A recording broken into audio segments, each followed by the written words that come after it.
오늘 요한복음 1장 9절부터 이렇게 보면은 예수님께서 그 앞부분에는 예수님을 증언하러 온 자가 있다고 얘기했고, 곧 이어서 9절에 보면 그분이 참 그분께서 직접 이 땅에 오셨다는 거예요. 그래서 참빛 곧 세상에 와서 각 사람에게 비추는 빛이 있었다. 좀 황공한 일이죠. 그분께서 참 직접 오셨다는 거예요. 그가 세상에 계셨으며 세상은 그로 말미암아 지은 바 되었으나 세상이 그를 알지 못하였고, 그런데 세상을 그분이 지었고 그래서 그분이 직접 이 땅에 왔지만 세상은 그를 알지 못했다는 거예요. 그래서 11절에 얘기하기를 자기 땅이 오매, 자기 땅이에요. 이것은 자기 백성이 영접하지 아니하였다, 이렇게 된 것입니다.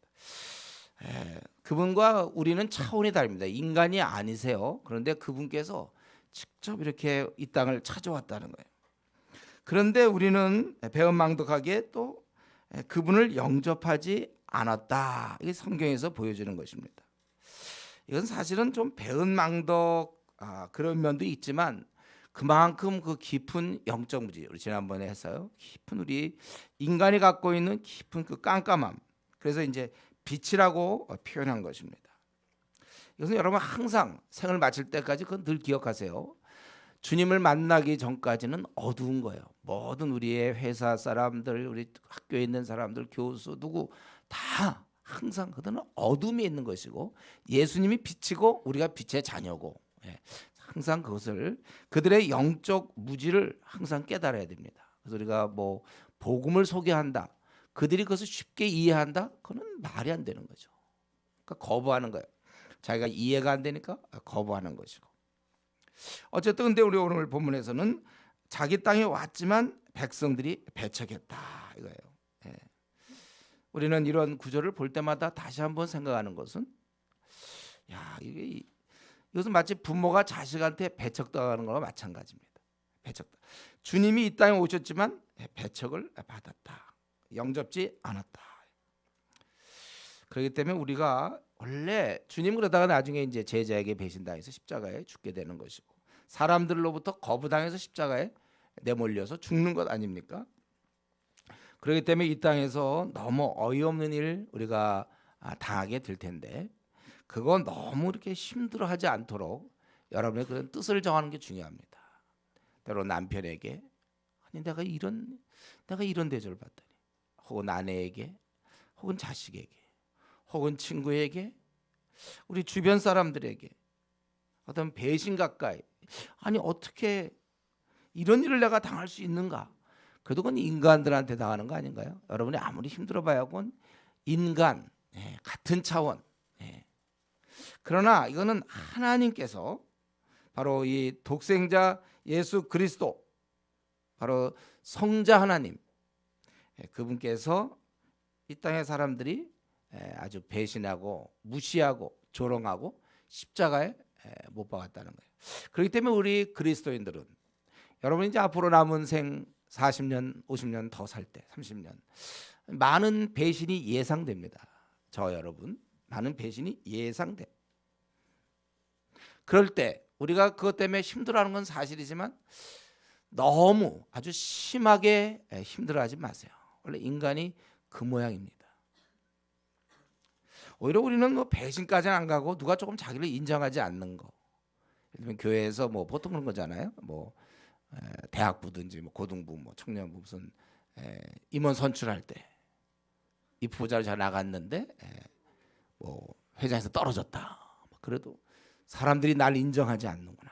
그래서 막 이제 분노가 생기고, 그래 인정만 받지 못해도 누가 자기를 좀 무시하고 별로 중요한 인물로 사람들이 자기를 안 받아들일 때, 그럴 때 우리 힘들어하는데, 우리 하물며 우리 주님께서는 온 인류를 지으신, 또 온 세상을 지으신 창조주임에도 불구하고 이런 대우를 받았다는 걸 생각하면서 우리가 자칫 무조건 힘들 땐 십자가예요.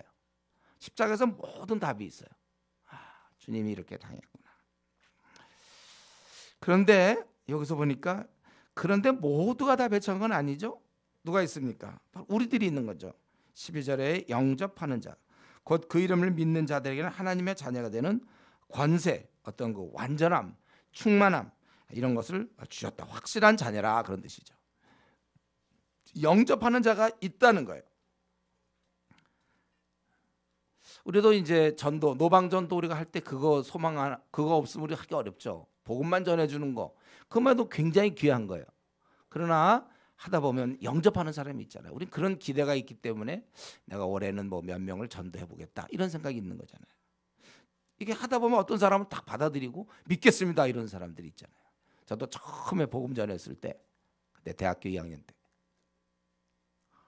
제가 복음을 전하고 그럼 믿어라.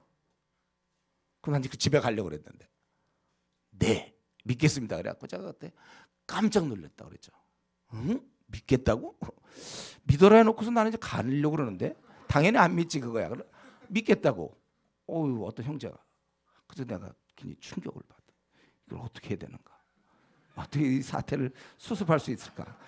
미리 지금처럼 여러분처럼 훈련 받았으면 그런 건 아무것도 아니었는데 그때는 저는 아무한테 배운 것도 없이 그냥 교회에서 전도하라 이 말 하나 갖고 그냥 갔다가 그런 일을 좀 당했는데 영접하는 자가 있다는 거예요. 이게 그래서 하나님의 사역이죠. 이런 무지 속에서 우리 영접하는 게 불가능해요.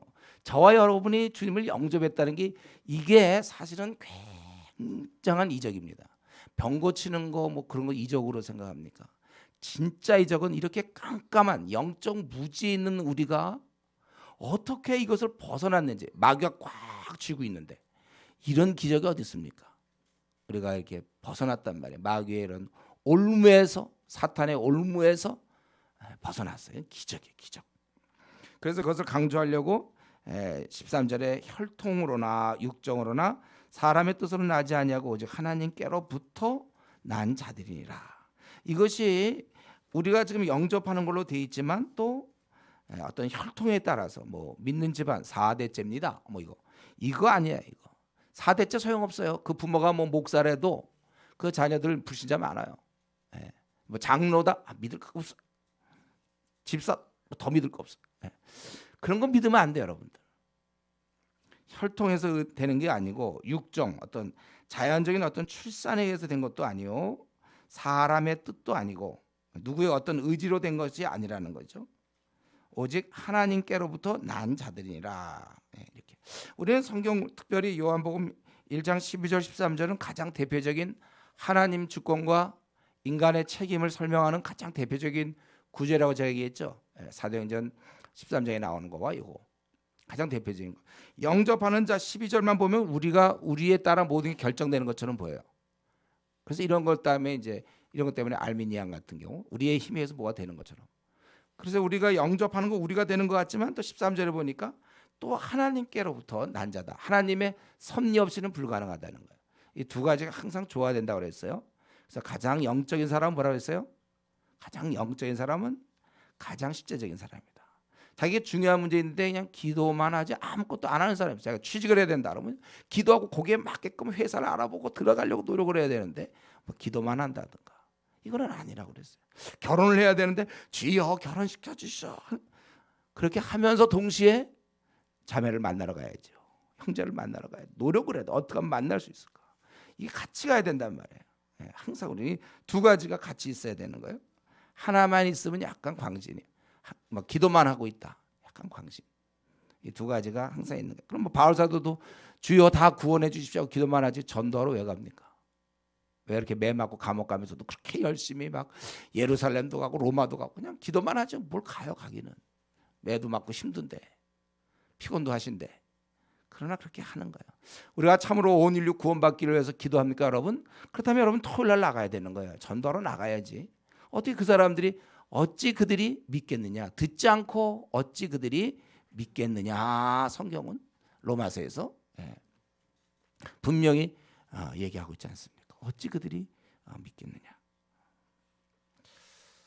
그래서 이게 바로 하나님의 사역이에요. 그래서 믿는 자는 하나님의 자녀가 되는 것이다. 하나님의 자녀가 되는 권세를 주셨다. 기독교의 구원처럼 이렇게 단순한 이런 종교가 있을까요? 이렇게 단순하게. 뭐 우리는 뭘 많이 착한 행동을 많이 하고 안 하고. 근데 있잖아요. 이건 교회를 10년 다니는 사람 중에 아직도 이런 사람이 있어요. 정말. 저는 20년 다니면서도 그랬지만은 우리 교인들은 안 그러겠죠. 아직도 뭘 내가 아주 신앙생활을 잘하면 구원받을 걸로 생각하고, 내가 신앙생활 요즘 엉망이기 때문에 나는 구원 못 받을 거다. 아직도 이러한 도무지 불교 같은 그런 생각을 아직도 하는 사람이 있습니까? 우리는 그게 아니라, 내 행동에 따라 구원받는 게 아니라, 다른 종교처럼 우리는 예수 그리스도를 믿느냐 믿지 않느냐, 아들이 그 안에 있느냐, 아들이 있는 자는 영생이 있고 아들이 없는 자는 영생이 없는 거예요.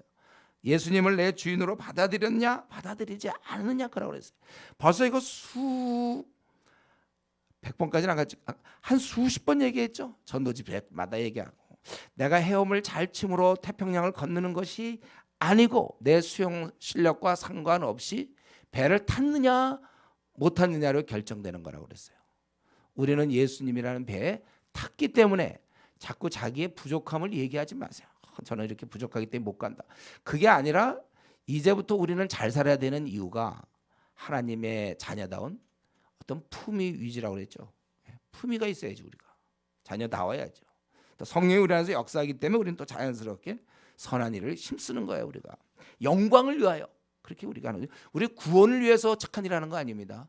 하나님의 그 영광을 위하여, 우리가 하나님 나라의 대사이기 때문에 우리가 딱 이 나라를 생각하면서 움직이는 대사처럼 우리가 그렇게 해서, 그래야 우리가 착하게 지내야지. 아직도 내가 좀 잘 지내면 구원해 주시고, 또 아니면 이거 오늘 확실해야 됩니다. 이 문제 아직 정리가 혹시 이제 높아지면서 하는 얘기, 혹시 아직도 이게 정리 안 된 사람이 있습니까? 그럼 오늘 집에 갈 생각하지 말고 얘기하세요. 저랑 이 문제를 정리해야 돼. 수고하고 무거운 짐진 자들아 다 내게로 오라. 내가 너희를 쉬게 하리라. 수고하고 무거운 짐진 자가 또 뭘 착한 일을 하고 무슨 일을 해서 받아들여지는 게 아니고, 다 내게로 오라. 내가 너희를 쉬게 하리라. 우리는 이 땅의 모든 인류는 오늘 이 말씀에 의해서, 또 우리 주님의 이 땅에 오심에 의해서 우리 인류의 운명은 둘 중에 하나로 귀착되는 것입니다. 이 땅에서 몇 년 혹은 몇십 년 더 잘 살 수 있을지는 몰라도 결국 죽어서 심판을 받아 영원한 지옥 형벌에 떨어지든지, 아니면 예수님을 믿고 영원한 천국에서 수고와 애씀이 없는 기쁨과 평안의 삶을 사는 것, 이 둘 중에 하나라는 거예요. 우리 로또 같은 거 보니까, 저 지하철 요즘 그런 게 있는지 모르겠어요. 그때 보니까 한쪽에서는 너무 열심히 일하는 게 막 보여요. 이렇게 혹시 봤어요? 안 봤나? 나만 봤나? 너무 힘들고 그 옆에 바로 옆에는 이제 어떤 무슨 해변가 같은 데서 이렇게 뭐 그물 같은 거 하나 걸어놓고 그 안에서 탁 누워서 책 보면서 편안한 모습으로. 그럼 뭘 의미하겠습니까? 당첨되면 이거다 이거잖아요. 그거 이제 설명은 그거와 비교할 수가 없는 거예요. 우리가 만약에 시민권을 얻을 수만 있다면 우리는 천국에서 영원토록 수고와 애씀, 그거를 다 우리는 이제 그걸 다 잊어버리고 평안, 기쁨, 그렇게 우리가 사는 것입니다.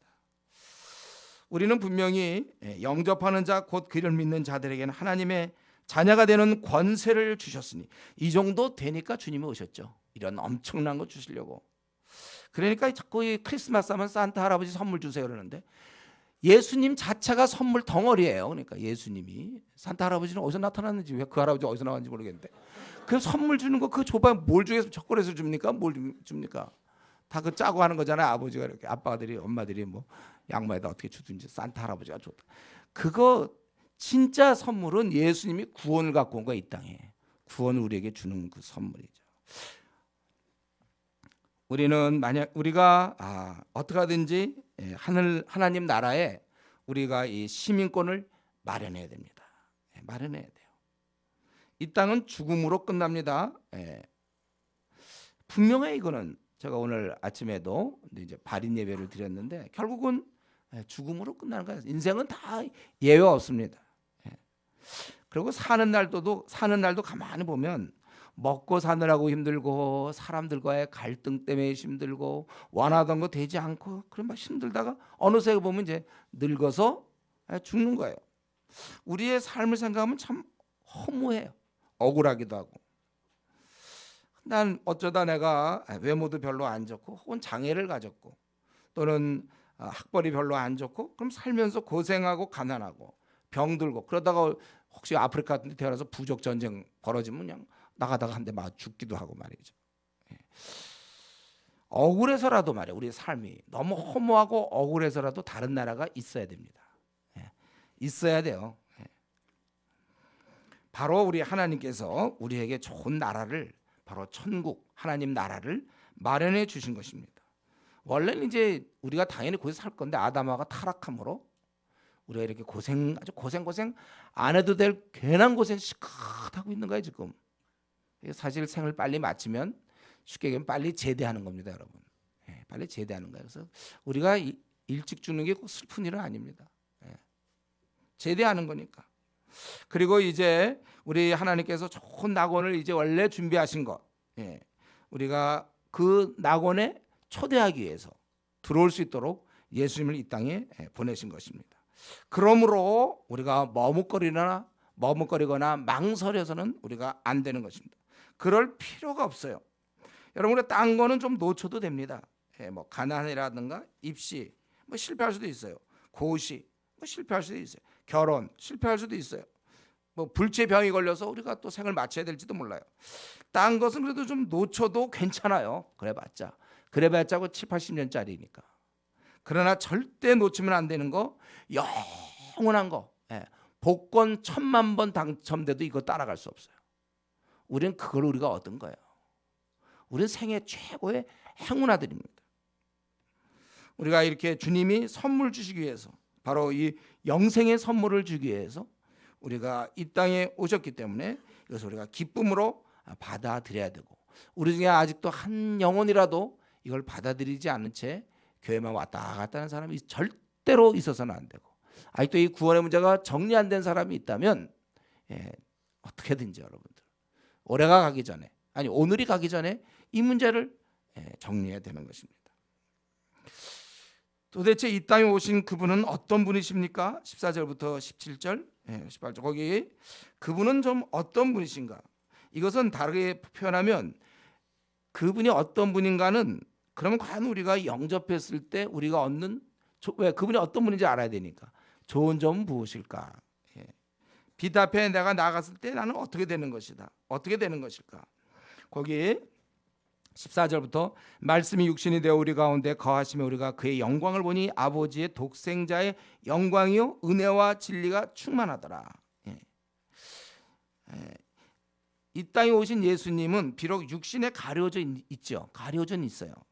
그러나 그는 영광이, 그의 삶 속에서 영광과 은혜와 진리가 드러난단 말이에요. 충만하다는 것입니다. 이 땅에 주님이 오셨을 때 주님 안에 사실 하나님이 계신 거예요. 아버지의 독생자의 영광이라고 되어 있어요. 그래서 우리가 주님을 모신다는 것은 이제 우리 안에 하나님이 거하시는 것이고, 그래서 우리는 그때부터는 거룩한 하나님이 거하신다, 성령이 되셔서 거룩한 영이 거하시는, 그래서 여러분이 성전이라는 거죠. 그래서 이 주내 교회 이 건물을 성전 이렇게 얘기하면 안 되죠. 우리 순복음 쪽에서는 무슨 예루살렘 성전, 무슨 지성전, 막 성전이 있어요. 성전은 우리가 성전인데, 거룩한 자가, 거룩한 분이 우리 안에 계시기 때문에 우리가 구약 때는 이제 뭐 천마이가 하고 뭐 성전에 하나님이 거하셨지만 지금은 우리 안에 거하신단 말이죠. 바로 그거예요. 예수님 안에서 아버지의 독생자의 영광의 은혜와 진리가 충만하더라. 그렇기 때문에 우리가 사실을 주님을 믿으면 우리도 은혜와 진리가 충만한 사람이 돼야 돼요. 참 그 사람을 보면 은혜를 좀 우리가, 그분의 하는 행동 속에서 그런 은혜를 우리가 감지할 수 있어야 되고, 바른 진리 이런 것이 그의 삶 속에서 나와야 되는 것입니다.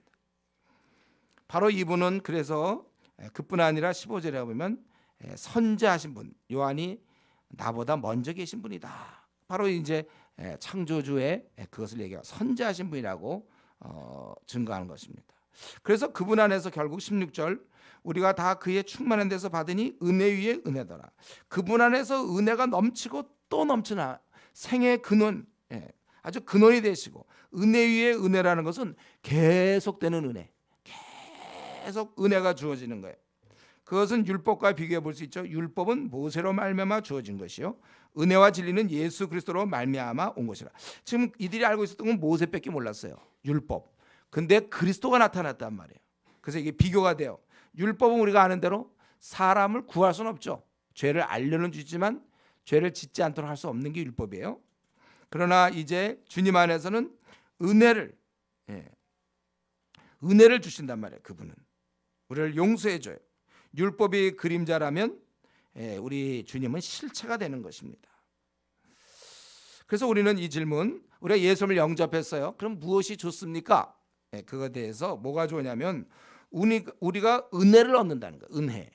율법 하에서는 우리는 다 벌받아야 됩니다. 저와 여러분이 하는 짓을 봐갖고는 다 벌받아야 돼요. 그래서 우리는 정말 다 지옥의 형벌을 받을 존재로 이렇게 있었는데 주님이 은혜로 우리를 용서하신단 말이에요. 그래서 우리는 그분을 만나서 은혜를 얻는 것이고 이것을 평생 경험하면서 살아가는 거예요. 은혜. 그래서 우리는 그 은혜로운 주님을 만나고 나서부터는 더 이상의 염려나 근심이 없는 겁니다. 오직 우리는 평안과 기쁨이 있는 거예요. 평안과 기쁨. 제가 이렇게 보니까 어제 우리가 늦게 끝냈잖아요. 그래서 이 시간도 약간의 이렇게 좀 다른 식의 말씀보다는 다르게 좀 평안을 누리려는 사람들, 평안과 기쁨 얘기하다 보니까 좀 평안을 다른 데서 찾는 사람들이 있는 것 같아요. 그런 것 치고는 비교적 그래도 여러분들 잘 깨어 듣는 것 같아요 지금. 우리가 주님 안에서의 은혜는 결국은 평안과 기쁨이죠. 돈이 아닙니다. 뭐가 잘 풀리는 게 이게 이제 기복신앙으로 빠지는 거죠. 뭐가 내 앞날이 잘 풀리고 원하는 대로 뭐가 되고 이래야 은혜라고 생각을 한단 말이에요. 우리가 주님 안에서 우리가 이래 누리는 이 평안 기쁨, 바로 이것입니다. 그리고 우리는 이 진리는 예수 그리스도로 말미암은 것이다. 그래서 우리는 이 성경을 보면 볼수록 하나님 주님의 가르친 이 진리의 깨달음, 더욱더 어둠에서 벗어나는 거예요. 그래서 우리가 얽매인 데서 자유하는 것입니다. 진리를 알지니 진리가 너희를 자유케 하리라. 주님을 알아갈수록 우리가 참 자유, 영적 무지를 지금 어느 정도 깨고 있는지 모르겠는데 더 벗어나야 돼. 우리 영적 무지에서부터 우리가 더 벗어나고 또 벗어나고 또 벗어나야 돼. 계속 자라야 된다고 제가 얘기했습니다. 교회만 오래 다니면 안 돼요. 다니면서 교회 학교 열심히 배우고 또 배워서 점점 모든 영역에서 자유로움을 맛봐야 돼요. 여러분들이 세상에서 나중에는 무슨 일이 벌어지든지 요동치지 않을 만큼, 그거에 대해서 영향받지 않을 만큼 여러분들은 정말 자유함을 깨달아야 돼요. 진리를 알지니 하나님의 모든 것을 여러분들이 제대로 깨닫고 예수님을 제대로 할 때 이 땅에서 벌어지는 모든 걸 우리가 이겨내는 거예요. 제가 이런 예는 많이 들어줬죠. 예를 들면 풀장에 갔는데 1m 정도다. 뭐 한 80cm 정도다. 그러면 내 키가 1m만 넘으면 아무리 거기서도 빠져 죽지 않아요. 내 키가 이제 70cm, 뭐 80cm 이럴 때 항상 힘들죠. 한 85cm 이럴 때는 깐딱깐딱할 때. 근데 우리가 벌써 1m 뭐 30이다. 그럼 뭐 아무리 해봐요. 우리 신앙에도 이런 단계가 있다. 여러분 어느 단계까지 올라가면 더 이상 이 땅에서 벌어질 때문에 이렇게 흔들리지 않아요. 뭐 슬프다, 뭐 억울하다, 왜 나만 이런 일 당해야 되는가, 다들 생각할 수 있겠죠. 이렇게 억울한 일이, 이렇게 분한 일이 뭐 많은, 제가 얘기했잖아요. 사도 바울이라면 여러분이 지금 당한 문제 있죠. 이렇게 가난함, 왜 우리 집안엔 이런 문제, 사도 바울이라면 그건 어떻게 풀었을까 생각해 보세요. 예수님이라면 또 어떻게 했을까? 내가 빨리 예수님처럼 되면 그 어떤 문제가 있더라도 내가 그걸 벗어날 수가 있단 말이에요. 결론적으로 이렇게 얘기하고, 그래서 마지막 18절은 본래 하나님이 하나님 본 사람이 없으되 아버지 품속에 있는 독생하신 하나님이 나타내셨느니라. 이 앞의 내용을 확인시켜 주는 거예요. 이 말은 뭐냐면 주님을 통해서만 하나님을 알 수 있다는 겁니다. 그래서 품속이라는 것은 아버지의 품속에 있는 독생하신. 그럼 여러분 아버지 그 품에 있는 어떤 아기 이런 생각을 하기 쉽죠. 그만큼 이 품이라는 건 뭐냐면 아주 가장 밀접한 친밀한 관계를 얘기하는 거예요. 모든 것이 공유되고 알려지는 관계, 바로 그것입니다. 그렇기 때문에 하나님을 아는 것이 우리의 삶의 축복의 근원이에요. 그렇다면 참으로 하나님을 뵙기 원하고 알기 원한다면 예수님을 찾아야 되는 것입니다. 그런데 바로 예수님이 이 땅에 오셨기 때문에 우리 신약 시대에 사는 사람들 얼마나 복된지 몰라요. 하나님을 우리는 깊이 알아갈 수가 있다는 것입니다. 말씀을 마쳐야 되겠는데요. 결국 우리 오늘 본문에서 예수님은 이 땅에 결국 은혜를 주시고자 우리의 영생을 포함하여 은혜를 주시고자 우리에게 영생도 주시고 계속되는 은혜를 주시고자 하늘로부터 이 땅에 내려오신 분이십니다. 그분이 오실 때 생명을 갖고 오셔서 이걸 나눠주길 원했다는 거예요. 그렇기 때문에 우리는 원래는 죽음으로 끝날 존재였는데 이 세계 말고 다른 세계가 있구나. 새로운 세계가 있다는 걸 알게 됐고 거기에서 영생이 있다는 걸 알게 되었어요. 생명이 있음을 주님께서는 알려주셨고 실제 생명을 주셨습니다. 그렇기 때문에 여러분 놓치지 말고 이걸 얻도록 힘써야 됩니다. 오늘 이 크리스마스를 맞이해요. 예수님이 오신 건 우리에게 영생을 주기 위해서 그런 건데 이걸 내가 못 받아갖고는 되겠는가. 그리고 그분은 은혜가 충만하신 분이라고 그랬어요. 한 번 은혜를 얻어서 다 된 게 아니라 우리는 계속 필요한 그 은혜를 얻어야 될 존재입니다. 밥을 먹어도 계속 먹어야 되죠. 오늘 아침 식사했습니까? 또 이제 점심 먹어야 되고 또 저녁도 먹어야 돼요. 특별한 경우가 아니면 먹어도 계속 먹어야 되는 거예요. 우리는 은혜를 받아도 계속 받아야 되며 이 나그네 길에서 실컷 누려야 돼요. 우리가 이런 그 근원이 예수님께 있단 말이에요. 은혜를 누릴 수 있는 것. 이 근원 우리는 이걸 알아요. 세상 사람들은 이걸 못 찾아. 지금 은혜를 어디서 받는지. 은혜는 주님께 있는 거예요. 풍성한 샘을 나누고 목말라 하면 안 돼요, 여러분들. 우리가 지금 오아시스를 발견해놓고 자꾸 목마르다 그러면 안 된단 말이에요. 이 오아시스를 발견했으면 그 안에서 누려야 되는 거예요. 오늘날 우리 많은 한국교회 성도들 예수님이 이렇게 풍성한 은혜 주시는 분임을 알면서도 신앙생활을 등한히 함으로 정말 그 풍성함을 누리지 못해요. 우리가 그분 안에서의 기쁨과 만족, 행복을 누리는 것은 목사나 아니면 신앙생활 잘 어떤 특별한 사람에게만 주어진 게 아니라 모두에게 이미 이 구원을 모두에게 주신 것처럼 이 은혜를 누리는 것, 기쁨과 만족과 행복을 누리는 건 모두에게 준 것입니다. 그러므로 여러분들이 지금 신앙생활 할 때 기쁨과 만족 속에서 신앙생활 해야지 같이 구원은 받은 무리라고 얘기할 수는 있는데 기쁨을 누리지 못한다면 가장 그리스도인의 대표적인 특징이 이거예요. 기쁨. 벌써 마음이 정리가 돼요. 뭔가 하나님과의 관계에 조금이라도 뭐가 있으면 기쁨이 없잖아요, 여러분들. 미지근한 신앙생활하는 미지근하게 신앙생활하는 사람들 막 기쁨이 넘치는 거 봤습니까? 그건 쾌락이겠죠. 쾌락이 넘치겠죠. 세상에서 주는 그 쓴 것들, 그 순간순간 생기는 어떤 기쁨, 어떤 뭐 육체적인 거라든가 어떤 죄를 지면서 얻는 그 쾌락, 하늘로부터 오는 걸 한 번도 경험 못할 수도 있어요. 이 희락, 초대교인들이 이걸 누린 거잖아요. 우리도 이걸 누려야 돼요. 우리 기쁨과 만족, 행복을 누리라고 주님께서 이 땅에 오셨습니다. 가장 중요한 영생의 문제, 우리의 구원 문제가 해결되고 해결된 우리는 계속해서 그분의 은혜를 누려야 되는 것입니다. 그렇기 때문에 우리가 마치 세상 사람처럼 남들이 볼 때는 꼭 주님을 아직도 못 만난 사람처럼 기쁨도 없고 평안이 없다면 그것은 우리가 잘못 살고 있는 것입니다. 주님께서 바로 이것을 주시기 위해서 나에게 구원과 나에게 기쁜 삶을 주시기 위해서 이 땅에 오셨는데 한 개만 얻고 한 개는 놓칩니까? 구원은 얻은 것 같은데 저는 별로 목사님 별로 기쁨도 없고 평안도 없고 하루하루 사는 게 뭐 그렇습니다. 아니 우리 세상처럼 그냥 돈이나 추구하고 있는 거 아니에요 혹시 여러분? 아니 어떤 세상 사람들 알아주는 PhD 지금 그것에 목말라하고 있습니까? 그런 거 다 없어도 괜찮아요. 그따위가 뭐가 필요합니까? 없어도 돼요. 김치만 먹고 살아도 돼요. 우리는 뭐 라면이라도 먹고 살고. 그럼 우리가 갖고 있는 평안, 기쁨 이거는 놓치면 안 돼요, 여러분들. 이게 그리스도인이죠. 그리스도인인 주제에 기쁨이 없다.